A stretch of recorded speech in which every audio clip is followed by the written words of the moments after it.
Samantala, handa na rin po ang aktibidad ng pro-rally o taga-suporta ni Pangulong Ferdinand R. Marcos Jr. ngayong araw. Si Bernard Ferrer sa report live. Bernard? Dayan, kasado na ang inihahandang aktibidad ng mga taga-suporta ni Pangulong Ferdinand R. Marcos Jr. sa bahagi ng Batasan Road, Quezon City.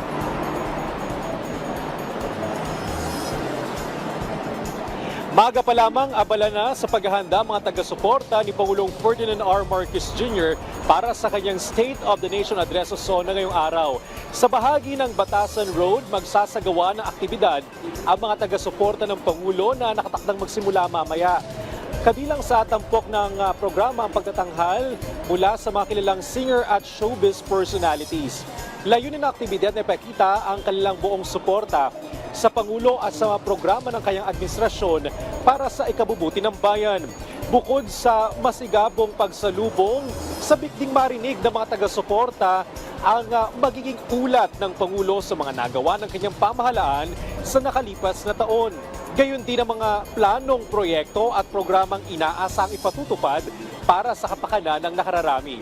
Dalaman sa pag-ulan ngayong araw, may ilan sa mga taga-suportang nagdala na ng payong, kapote at bota.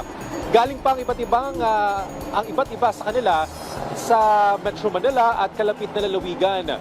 Ang ilan nagbaon pa ng pagkain para sa kanilang mga kasama, lalo't kasama nila yung kanilang mga kaibigan at kaanak. Dayan, nanatiling maayos ang daloy ng trapiko, yung mga papunta sa Batasan Road. Pero yung kabilang lane ng Commonwealth Avenue, partikular yung mga papunta sa Elliptical Road, may pagbagal na, lalo't rush hour na sa mga oras na ito.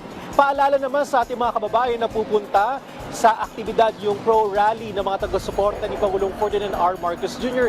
na magbaon po ng payong, kapote o bota, lalo't inaasahan po ang pag-ulan. Katapos lang lamang, Dayan, yung malakas na pag-ulan dito sa bahagi ng Commonwealth Avenue sa Quezon City. Balik sa iyo, Dayan. Maraming salamat, Bernard Ferrer.